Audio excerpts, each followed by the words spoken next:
ძალიან ძნელია დღეს კიდევ რაღაც ახალი ვთქვათ და დავამატოთ, რაც არ გვითქვამს, არ დაგვიწერია, საჯაროდ არ გამოგვიხატავს ჩვენი პოზიცია. ნარკოპოლიტიკა, რომელიც დღეს საქართველოში ტარდება, რომელსაც დღეს ჩვენი საქართველოს სახელმწიფო ახორციელებს, ეს არის მისივე დიაგნოზი. ეს არის დიაგნოზი იმისა, რომ ქართული სახელმწიფოებრიობა ძალიან ძიმე ავადმყოფობის მდგომარეობაში იმყოფება. ამ დაავადების სიმპტომები არის ის, რომ საპარლამენტო ადამიანის უფლებათა დაცვის კომიტეტს ფაშისტოიდური მეტყველების და რიტორიკის ადამიანი ხელმძღვანელობს. ამის დიაგნოზი არის და სიმპტომი არის, როდესაც დეპუტატი, რომელიც გვემუქრება, რომ ნარკოლიბერალიზაცია 90-იან წლებში დაგვაბრუნებს, ის ადამიანი, რომელიც ყველაზე ოდიოზური ფიგურა იყო 90-იანი წლების, ადამიანი, რომელიც რუსეთს თურმე ბლოკადას უცხადებდა და სამკვირაში დააქცია საქართველოს ეკონომიკა 91 წელს. აი ეს ადამიანი ყოფილი პრეფექტი დღეს გვასწავლებს შკოას და მორალს. აი ეს არის დიაგნოზის სიმპტომები. ძიმე დიაგნოზისა, რომელსაც რა ვიცი, რა შეიძლება დავარქვათ. ავადმყოფობა, რომელიც საკუთარ თავს ანგრევს, საკუთარ მოსახლეობას ანგრევს, აჩანაგებს. ხალხო, მთავრობას მინდა მიმართოთ.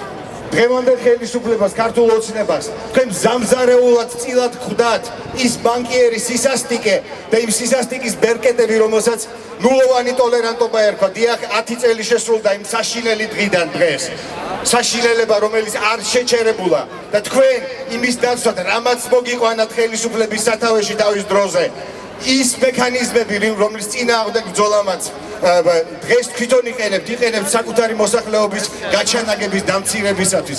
სირცხვილია და ავადმყოფობის ნიშანია, როდესაც პოლიცია, შინაგან საქმეთა სამინისტრო, რომელიც უნდა იყოს მოსახლეობის დამცველი, მისი ფარი დღეს არის ის სადამსჯელო ორგანიზაცია და ასე აღიქვავს მოსახლეობა, აღიქვავს როგორც ეგზეკუციის სამინისტროს. სირცხვილი არის ეს და გეშინოდეთ ვიზა ლიბერალიზაციის, იმიტომ რომ თქვენ იქნებით პასუხისმგებელი საქართველოს დაცარიელებისთვის, იმიტომ რომ აღარ შეუძლია ხალხს ამდენი დაშინება, დამცირება და ტერორი.